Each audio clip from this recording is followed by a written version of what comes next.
If you're in need of some healthy meal ideas, then you are in luck because today I'm showing you what I eat in a day. So today I'm giving you a peek at what my plate looked like on a day in March, and I'm really excited for this one because dinner is something a little different. It's not anything super crazy, but it's something different for me, something that's not part of my normal routine, something that you don't see me making all the time. So I'm excited about it, one, because it tasted really yummy, but also because it's something that I might start incorporating into my routine a little bit more. Also, I do want to let you know, if you are newer around here and you aren't already following me on Instagram and on Snapchat, then you should definitely go do that because there's even more healthy food stuff over there. And if you're looking for more ideas and inspiration beyond what's in this video, then those are two great places to go. But with that, let's get into the food, and then I will meet you back here at the end. So getting things started with breakfast, on this day I decided to have some granola, and this is my Almond Joy granola recipe. It's an oldie but a goodie, so I'll link that video for you if you want to check it out.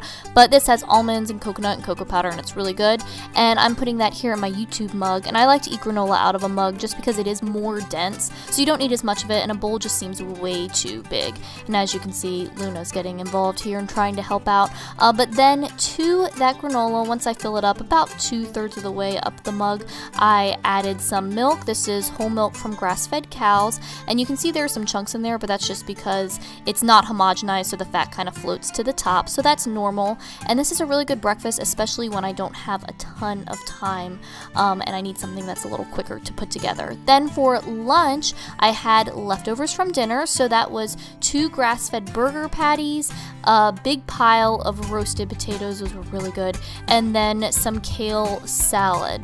And I like to add some Annie's organic Dijon mustard. This mustard is the best mustard ever, so if you haven't tried it, you should totally do it. And I was getting a little low, so I had to whip out the baby spatula. P.S. If you don't have any of these little mini spatulas, they're really nice for this exact situation, so you can get the most out of your food that you buy. But this was the final meal.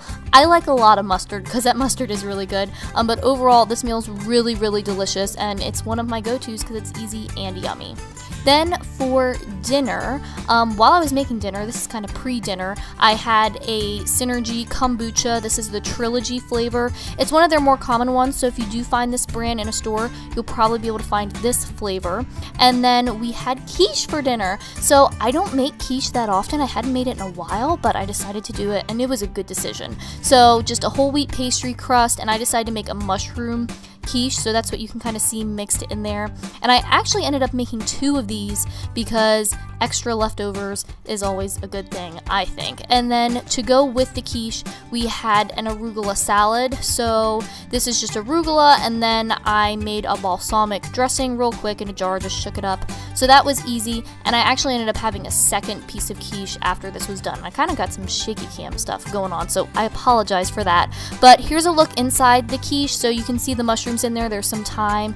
Quiche I don't think is the most beautiful thing once you cut it open sometimes, but it is really, really good, and I'm really glad that I decided to make it.